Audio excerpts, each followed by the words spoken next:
All right, so I've got the Kenwood in here. It is down here. I'm just still kind of trying to take care of a couple other things. I can't remember if this 102 doesn't work anymore. It's so bad. So I'm going to try and take care of some of that. I've got stuff down here in the way that shouldn't be. This is an amplifier. Okay. We need a microphone. The infamous MD1. These are really cool microphones. They sound good on lots of Yaesus. I think this is the first Yaesu that came out with an 8-pin. Definitely the only one that's tube hybrid. Okay.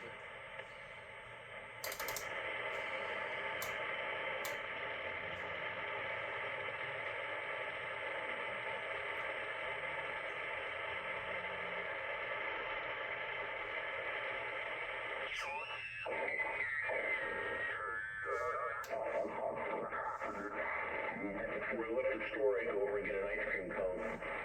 Yeah, we got no AGC. I used to drive my car there, though. He changes it too. He doesn't have to neutralize the amp or anything. I don't know what that means, but you know what I'm saying? I have to look at the circuit to see if it Man, this thing's got a great receiver. All four are in parallel, and it probably doesn't matter, but it's... Alright. I see power out.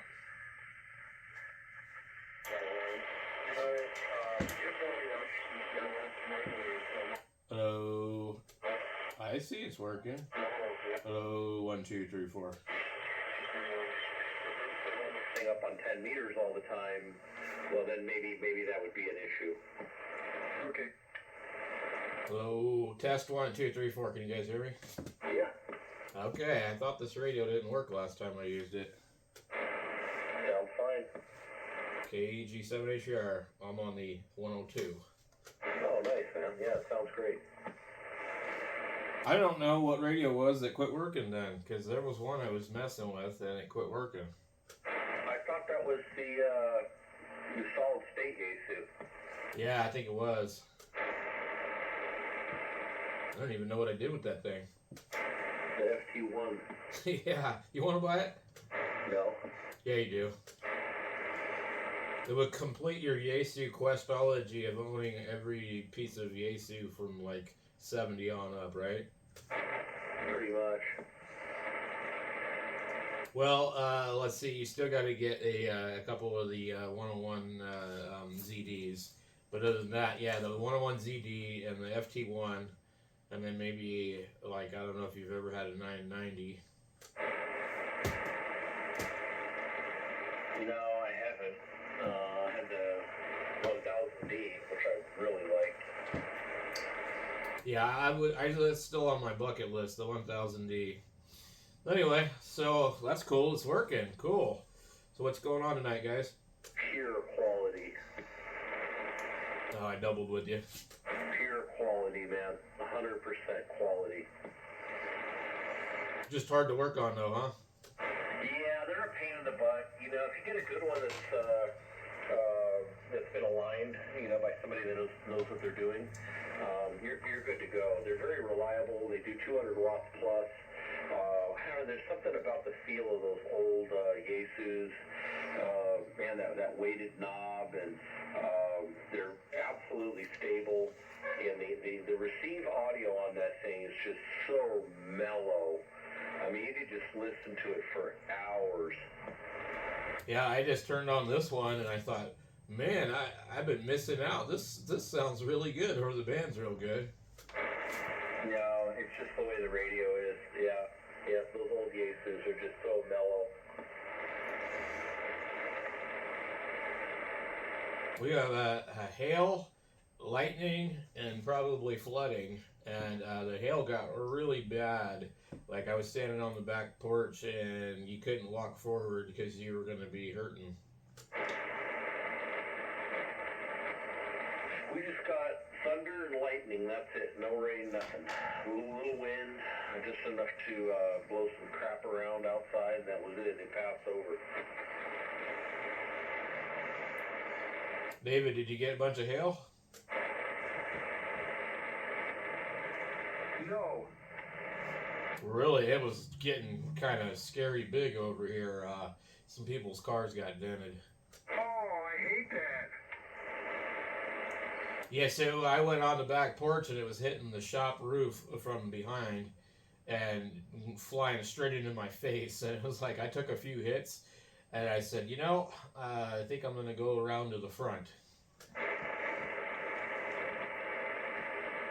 Yeah, we didn't get any of that over here. Really, and there was like some huge thunder cracks too. I mean, it was loud.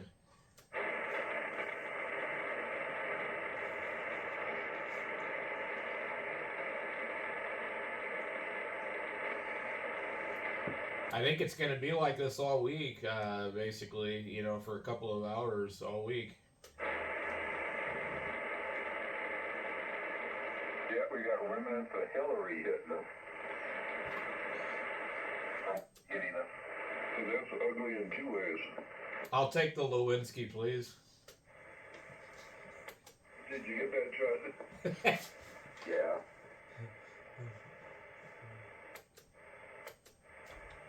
Here, me.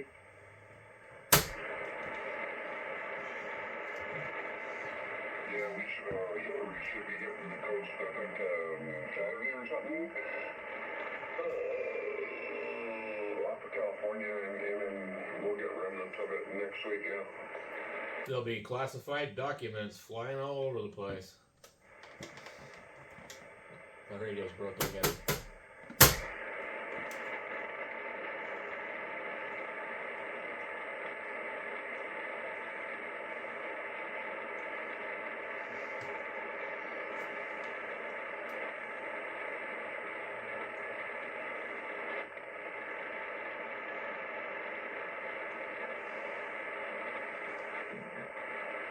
Well, I had fun today trying to decipher a bunch of stupid Volkswagen CAN bus codes. Yeah, I had to slap the radio, and I guess apparently the knob moved too. Every once in a while, the radio starts to talk back, and I just slap it, and then it's good. Oh, yeah. What year is that thing? I believe they're all like 82 or 83 only. No, the Volkswagen. Oh, 2008. It's got a bunch of CAN bus errors. Yeah, so it's a 13-01317, which is like could be anything, but it just means that the main control module stored something. And I got an airbag light, I got a TPS light, tire pressure. I've got HVAC, and then pending cylinder number 1, and some other crap. And a lot of the stuff is really hard to scan, like you wouldn't see it with a regular scan tool. Oh, yeah. But my concern is, why do I all of a sudden have an airbag fault after the guy cut my key, and he did have to go into the ECU to do whatever. And I'm wondering if the previous guy cleared a bunch of codes or did something, so then when the other guy went in there and I queried the computer or whatever he did, it brought him up or something. No, that's called the Ever Since. Ever since this guy made a key for me, now my airbag doesn't work. Nah, it's not related. The guy may have cleared them. I mean, that's something people do when they sell cars, of course. But, yeah, those Volkswagens and European cars, they never run code-free. You can get them to run without the check engine light on, but the CAN bus system will always have errors. Yeah, and that's what my buddy Joe that works at Volkswagen told me. He goes, dude, this is normal. I'm like, what do you mean it's normal? Did I ever tell you about the lady we knew that had her transmission go out? She had I think it was about the same year as that, with the Jetta. Did I ever tell you that? No, you haven't.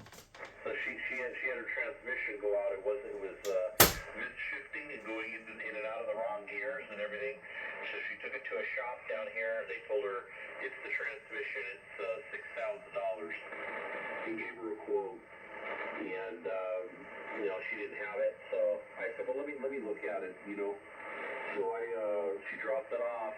I drove it around, and sure enough, the gearbox was staying in gear, and then all of a sudden it would shift. It was acting really funny. So I pulled it around and I plugged we have the launch up there, the real expensive launch tool with all the modules. So I plugged that in there, and there was a ton of CAN bus errors all over the system. I think it had probably like a dozen errors, and I cleared them, and some of them went away, but then they just came right back. And I started going through them one by one, and it had brake lights that was out. So, there was a guy walking behind me. I said, hey, are the brake lights on? I pressed the brake pedal. He said, no, the right one's out. Okay. So I went and got a bulb out of the drawer, popped it in there, cleared the code. That was gone. That fixed all of the CAN codes, and the transmission was fixed. Oh, my God. I couldn't believe it, Bram. It was a shorted filament on the brake light. And when you short that thing, it would throw all kinds of errors because there's a body control module in there that knows if those lights are out, right? So it can report that, hey, your brake light's out. Yep, it was, they all cleared. The only ones that didn't clear is she had an aftermarket stereo in it, so it had a stereo CAN bus error. It couldn't communicate with the stereo. And then it had 2 lock solenoids in the door, and they didn't work. They were bad. So those were the only ones that were left. I drove the car around all over my lunch break. Nothing. Drove shift perfect. Gave it back to her. Shoot, they were really reluctant. They're like, it can't be. I'm like, it's fixed. It was a $4 lamp. Wow. Mine has the aftermarket, I don't know what they call it, a car kit. So that explains why that I have the communication error and the infotainment center. There was a couple of CAN bus codes, and I thought, well, crap. I mean, this is a 2008 Rabbit. It had a pretty primitive stereo. I didn't think it was supposed to be tied in any way at all. Oh yeah. Yep, they're all tied in. Every single module in the whole car. I mean, they've been doing this for years. People think it's new. This isn't new. CAN bus has been out forever. Every module in that thing, it knows if the door locks work, for the alarm, the body control module knows every single button switch. You got to step through those, man. If there's something that's standing out, go ahead and fix it because it might fix something else. Yeah, I've been really just trying to figure out. I want this airbag thing fixed. That's why I've been digging in deep. I was looking on Amazon today just to see, like, okay, is there like a cheap, launch like CRP 123, code reader that'll pull the ABS or SRS codes and stuff. And then I did some digging around and I found a couple of Android ones that work kind of limited, and then I found another one that actually pulled up quite a bit of details, and so I was able to see all this other stuff, all these errors and stuff, and I was freaking out going, God, one of them is for the immobilizer, one of them is for this, one of them is for that, and you can't clear them with any of the stuff that I have, but I was thinking about just going and buying the the CRP 129, the launch tablet. They're like $130, $140 on Amazon. But Joe said it won't do me much good with Volkswagen. Yeah, Terry, you still there?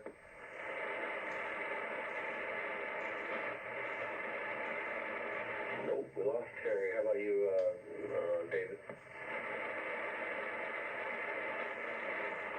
Wow, you bored everybody to death. No, I'm on the sideline, Clark. I'm helping my wife do something. That's why I'm listening. But give me another minute or two. Okay, I was just checking on you. And you were talking about light bulbs causing problems. I flashed back to when they're working on the new air traffic control tower down there at Sky Harbor. There's a really big 3-story building, and then the tower And we show up for work, and it's the construction elevator is how you get all your stuff to the third floor and the tower, right? All the materials and whatever else. And we show up in a couple So I'm gonna put the Kenwood over here, I think. The tower, the elevator goes Yeah, down. why not? Because I'm not using this stuff. We got like, most of our stuff upstairs, so we figured I was going to do our work. But throughout the day, all these trades are slowly just, they're going home. They can't get more materials up there, can't get people up, and, guys aren't going to carry their tools, keep it little material while it's still over the top of their trade control tower. Kenwood junk radios. I was pulling my tools there, and I checked with like the guy that run the elevator. He said, we're supposed to have a repairman here. We're flying him out of California. He lives in Denver, and he's on a job in Nevada, and he's going to hit here and work on it. And I'm like, wow, I'd really like to get my tools out of the building because I had a really big tool worth, wheeled tool cart.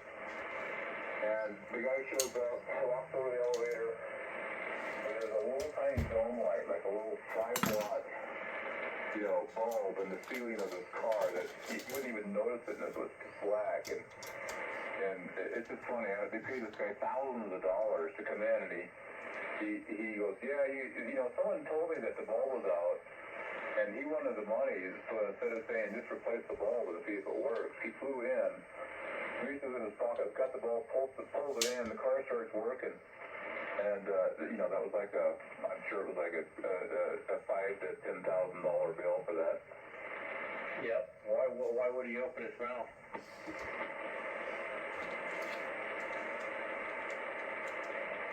Yeah, I know. It's just you open your mouth and you don't make any money. And as soon as I started working, he's on his phone, he's calling somebody. When we get a flight out here, I still think I can make it. It was like Friday at 4 o'clock, and he was trying to get back up to Denver on a flight.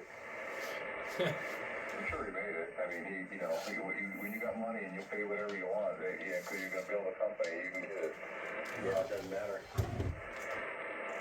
I was looking at something. I follow a bunch of aviation things online, and a lot of pilots.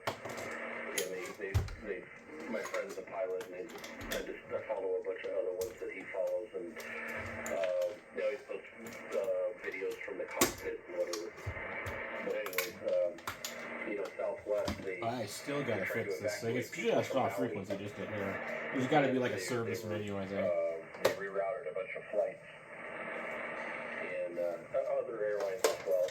And then sometimes they were moving people. A lot of them got moved to Honolulu, and then they just had airline flights going to Honolulu to get them out of there because they're just stranded. But anyways, one of the statistics was, first off, I've flown to Hawaii a bunch of times. And it's usually about 8 hours.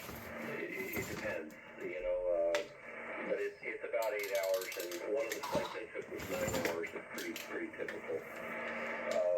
Because they declared it an emergency at Southwest, and they needed to get the planes over there and get people evacuated and get them back, they lifted the restriction of fuel economy and speed, and so they just let the planes go full speed, and they were doing from Phoenix to Maui in 5 hours flat, wheels up, wheels down.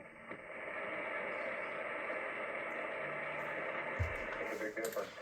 Yeah, it just is really an eye opener, right? It's like, man, can you imagine being in Hawaii in 5 hours? And that's just a standard 737, That's not even a fast plane like a big. I mean, there's lots of planes out there that would do it faster than that, but those planes are happy to do that.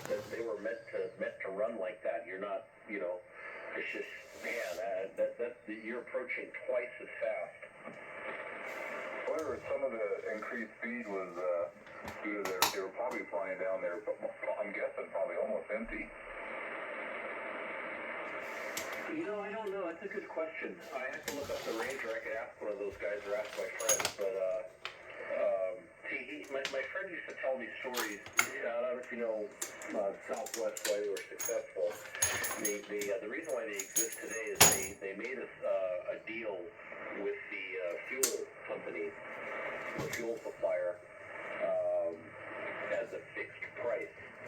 It was genius. You can look it up. It's one of the biggest lessons in business.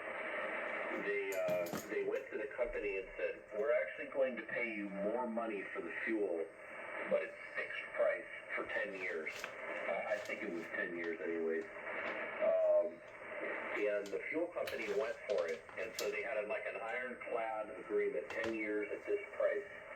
So for the first 2 or 3 years, they lost money because they were paying the oil company more for the price of the fuel.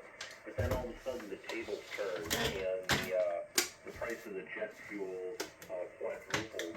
Yeah. And they tried to get out of it, but they just had an ironclad agreement with them, and so they had to supply the Southwest with the fuel at that low price. And he worked for them at that time period, and he said, you can't wipe this down, you get splinters. On speed, or to save fuel, because that wouldn't have any interest. If we're getting the fuel for a quarter of what it costs, we don't care about that. And so what we would do is, it was just all about being on time. And so he said, I used to fly from Phoenix to Las Vegas in 26 minutes. And I said, 26 minutes? Yep, 26 minutes, gate to gate.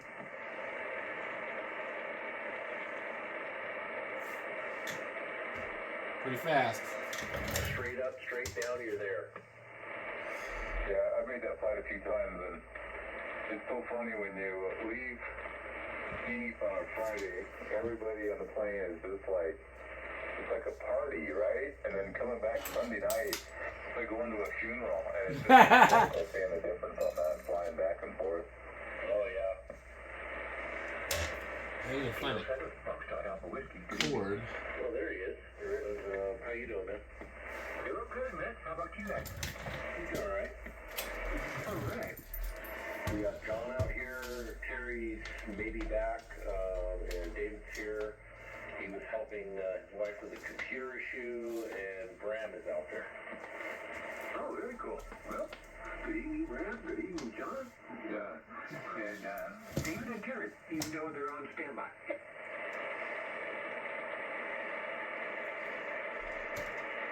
Good evening. Did you get a little delayed there, or what? Oh, I'm lifting a radio up onto the shelf over here. I'm about to torture you guys with a Kenwood. Okay. Maybe not, but I just had to move some stuff around anyway. What's going on over in Dewey? You heard the shit. The rain, the lightning, and thunder, okay? We had some pretty good sized hail today, and you couldn't really go out on the back porch because it was hitting the roof of the shop and it blasted you in the face and it was stinging pretty bad. And you could hear I have a couple of ladders out back and they were just ringing like crazy from the hail hitting it. Yeah, the rain, the thunder, and the lightning came down pretty good here at the house. Tammy told me I was at work. She said it was, there was bolts of lightning coming down everywhere, and the fire department was out down 169 about 3 miles and putting out spot fires like crazy. I know I need to get my scanner out so I can listen to all this stuff when it happens. Yes, David. Wow, from the lightning strikes, I would think it's so wet that the fires couldn't start. Well, the lightning and thunder were here before the rain came, okay? Plus, you know how hot a lightning strike is?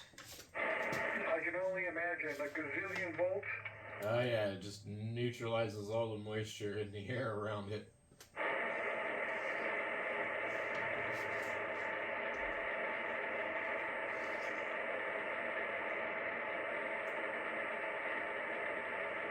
It's too bad they can't figure out a way to harness the energy from lightning, you know? Well, you know, I'm sure they probably could, but what would it benefit the government? What would it what? How would it possibly benefit them to make money off of the population? It wouldn't. Yeah, I know. When Tesla died, they basically raided his place, and it was a pretty serious deal.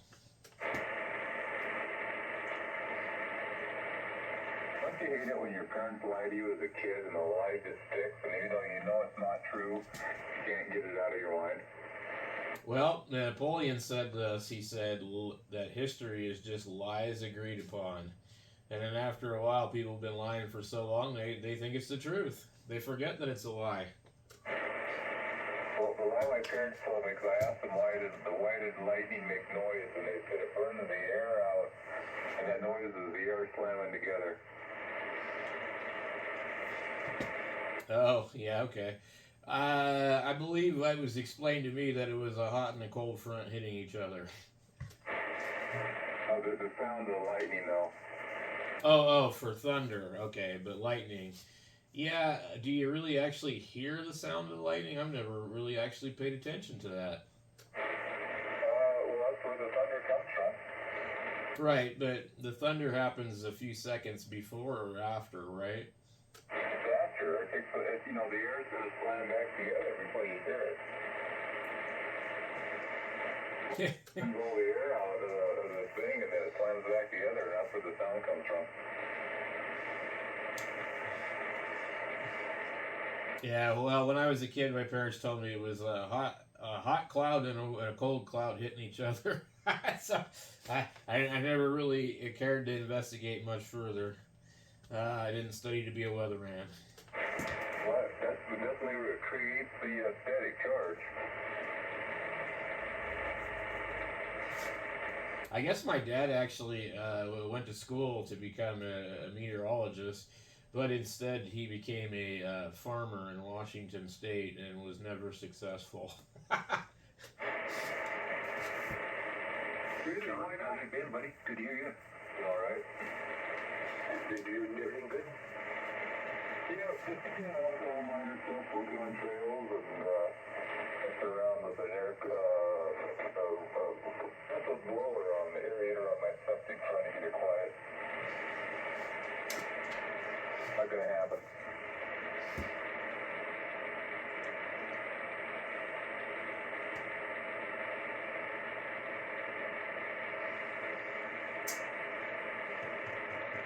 I can find a cord for this. I got one right over here. I should probably use it. The thing about these old radios. Compress air at a high volume and do it quietly.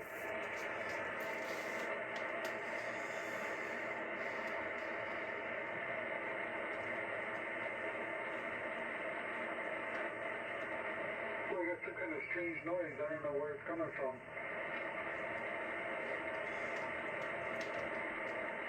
Sounds like static.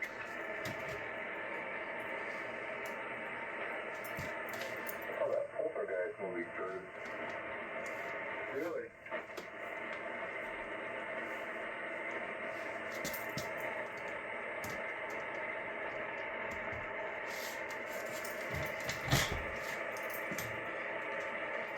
It was kind of a disturbing movie.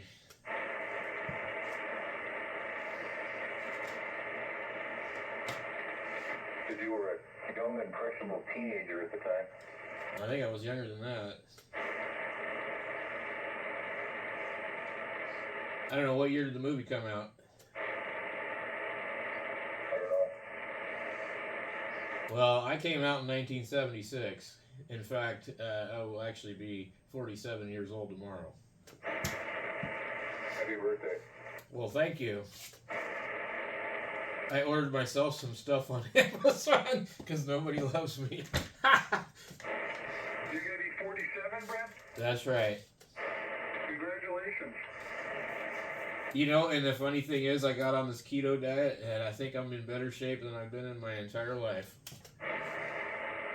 Oh, and good for you, Rich. Your birthday's tomorrow too, huh? No, my birthday's on Friday. On Friday. Well, happy birthday, Mr. Leo. Oh, you too, Mr. Leo. Except I'm not gonna. I'm a little bit older than Bram. Okay. What are you, just 57? At just 57. That's what I thought. Just kidding. I know you're kidding, David. You know how old I am. I I think you're, in the same age group as me. I don't know, what, 72? Yep, I'll be 72 on Friday. Well, you look great for 72. I had no idea. You know that, Clark? No, I didn't. Oh, thanks, man. I appreciate that. Yeah, you don't look like you're 72. You look like you're in your late 50s. You know what? I get that every day from people. You just can't guess my age. That's great, man. I'm glad that they think that way. That's all you can ask for, really. Yeah.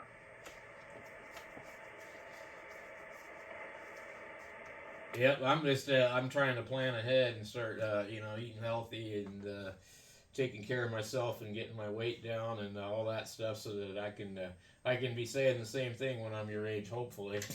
Although I'm looking pretty rough already. Well, hopefully you can, Bram.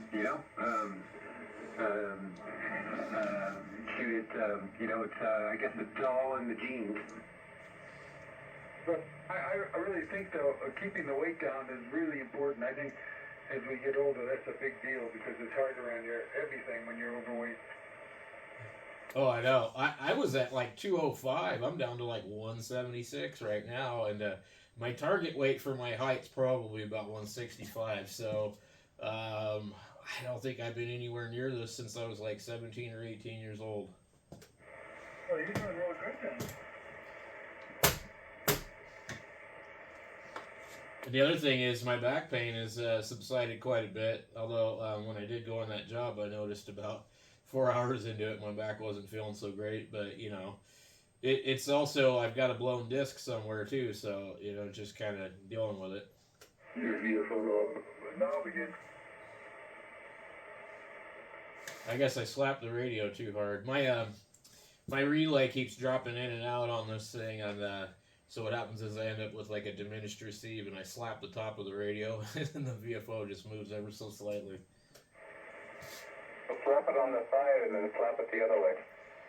Well, usually when you use this radio and it hasn't been used in a while, you do it a few times, and then it'll go for hours without a problem. But right now it's saying, I don't like you.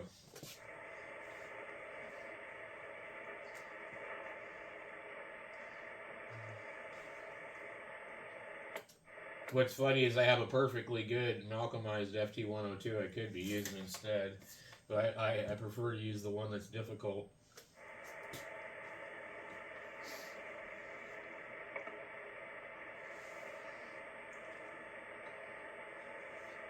You see what you're missing out on, Clark? You could have one of these too, and you'd be slapping it until you decided to change all the relays. Yeah, no thanks.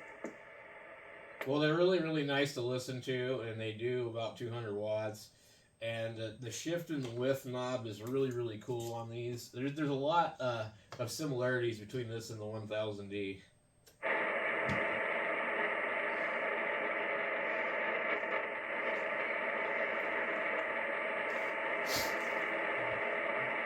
It's got to be better than working on a Kenwood 940.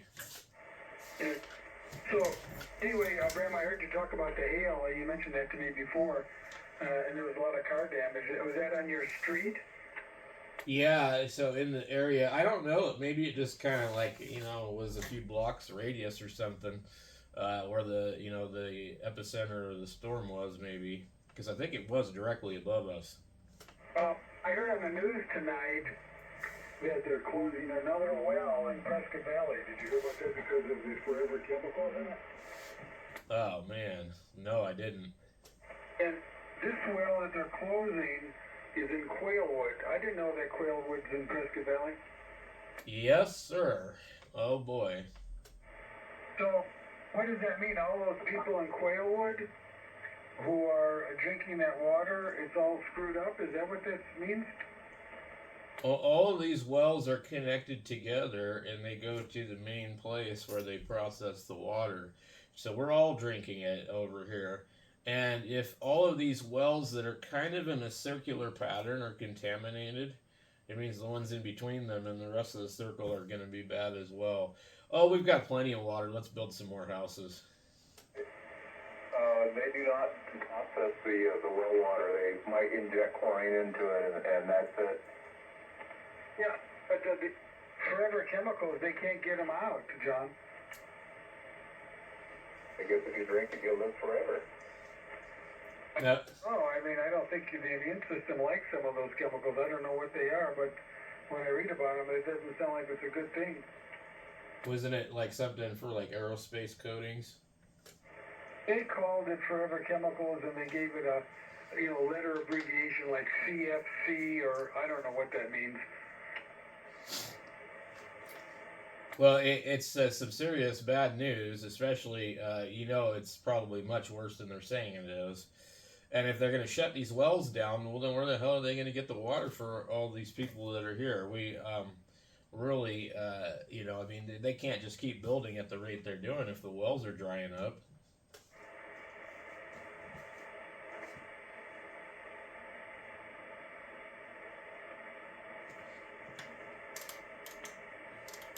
They gotta get some water treatment plants going. But I don't even think the water treatment plants can take out those chemicals. That's the thing. Well, they probably can't take it out by traditional means, but you want the water bad enough, they'll figure out a way to get it out. And the company that probably, instigated all this probably went bankrupt or left town.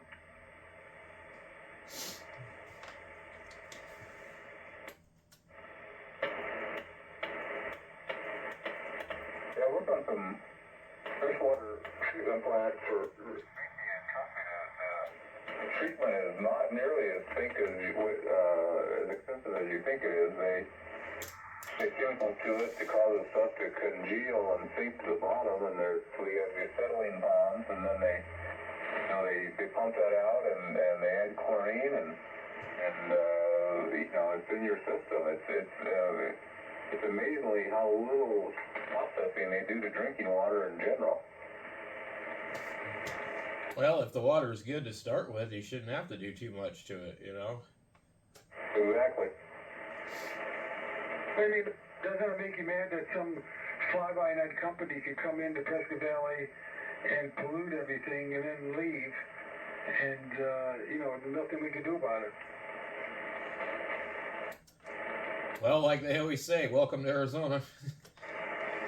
You got the freedom to do whatever you want. That's right, and pay your employees like crap. See what China is still doing that. Oh yeah, China's like, yeah, you don't like it? Oh, copyrights? What are those? Well, I was talking to Steve the other night about that Saudi Arabia company that's pumping all the water out. Have you heard of the land in the desert? Did you hear about that? Yes. Well, I didn't realize that. Steve said some of that land that they own is close to Salom and Adila. It's somewhere around there, because there's a lot of farmland around there. And that's the land that they're, pulling all the water out to grow alfalfa. And then they send the alfalfa back to Saudi Arabia. Well, I don't know how you guys feel, but I think if you're not a U.S. citizen, you shouldn't be able to own U.S. land. Of course, all these places can find ways around that anyways, but let's be real here. Why the hell should somebody from China be able to go buy land in Arizona, or somebody from Saudi Arabia that doesn't really give a crap about our country, you know what I mean? I agree, Bram. But, these companies, like the Saudi Arabia company or the Chinese company, they'll pay inflated prices for the land. And then if you're the owner and somebody offers you want to sell and somebody offers you an inflated price, it'll be pretty hard to turn it down. Right, and in a lot of cases, they don't really know who is buying it anyways because it's going through other people. And like I said, if they really want to buy the land, they can buy the land through, some kind of an American person who will put it in their name and then be like a trustee of it. So it's impossible to stop them from doing it anyways. But the fact that there are certain states where if you're not a U.S. citizen, you can't buy land there, and it makes sense, Yeah, it is what it is, right? I was watching this really cool old George Carlin thing from 2005, and I was just cracking up where he was talking about all this stuff about the United States, and they said, how stupid people would have to be because look at how bad we've trashed this country that we stole.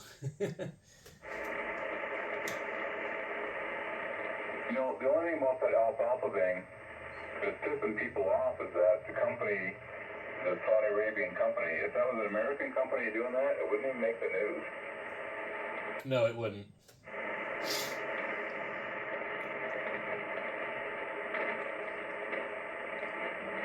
And if they stop doing it, an American company is still going to sell them alfalfa and it's still going to pump water out of the ground. Well, and on the other flip of the coin, I guess it's okay for all of our politicians to own oil fields over there anyway, right? But, John, I don't know if you've ever noticed when you drove around Aguila, especially, there's a lot of farming going on there. Yes, there is. And so I'm sure they're just, and Steve said, We're already up to 40 minutes. Yeah, I think I talked to him.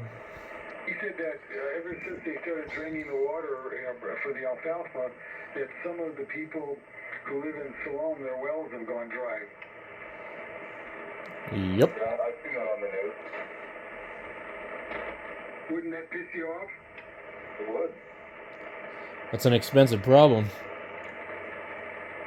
So your well goes dry so the people in Saudi Arabia could have alfalfa for their horses, or camels, or whatever.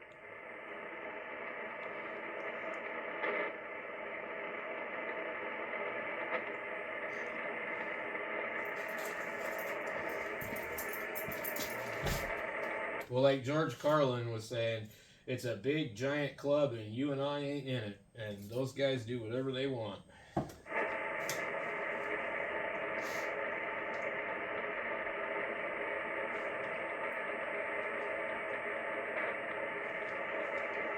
Yeah, Bram, we had really nice rain. It was really gentle, and then it got strong, but no hail or anything like that.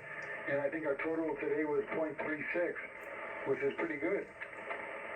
Oh, we had some trash cans blowing down the road and everything. It was like a little microburst for a second there. I don't know. I can't see the house camper from here. Is there water there in your backyard? That's Groom Creek. It's actually the Groom Creek. Green Creek run. I don't know if it's running or not. Any bear sighting? No. Gudrun said that Groom Creek is not running yet. And I read periodically there are bear sightings here and there, but I personally haven't seen anything. Boy, black bear attacks are way, way up across the country. They're up? Is that what you said? Yeah, they don't know why they're doing that, but they're doing it. Bill Gates is attacking them with Secret Service mosquitoes. That's probably true. They're out shooting darts at them and getting them with the COVID jab. We laugh about this, but it could be. They're probably just hungry. Well, we never heard anything more about the black bear attack or the bear attack up here. They said the animal they did the autopsy, he wasn't undernourished and everything. So I never read, of course I don't read that much local news, any final assessment of why that happened. Well, they put all of that out there, but the problem is that the news, the media doesn't ever want you to. They don't want to inform you about what actually happened, because they're in the business of shock and awe. It's like the sub. They said the sub imploded. Well, we know that's not true. They raised the whole sub and all the bodies were intact inside, pulled all the bodies out of it. But yet everybody acts like, we don't know anything about that. I didn't hear about that either, but that's crazy. Yeah. So, the bodies were in there. That means that they did not die instantly, correct?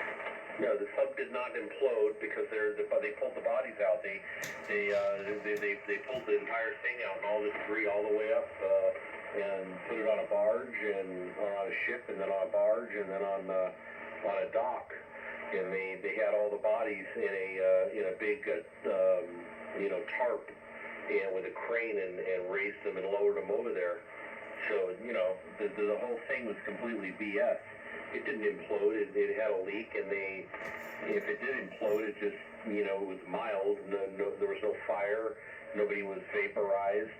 and that was them banging on the hull the whole time. You know, but you know, I digress. Nobody knows about this, right? What an awful death. That was drinking forever chemical. A slow leak. I said that black bear that attacked the guy in Groom Creek was drinking water with forever chemicals in it. Oh, yeah. Yeah, because he was over in Prescott Valley by the Safeway, so he was getting some water over here, and that was dirty water. How deep is that one?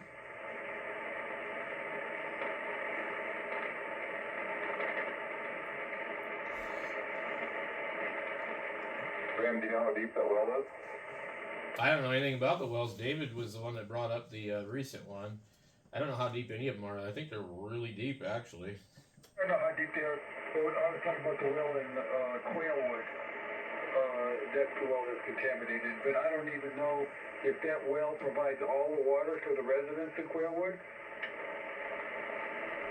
Go to the website AZ Well Data, and you can pull up all the wells, and it gives you the original Gillis report, which is the depth and the size of the casing and the cubic or the gallons per minute of water they can get out of it.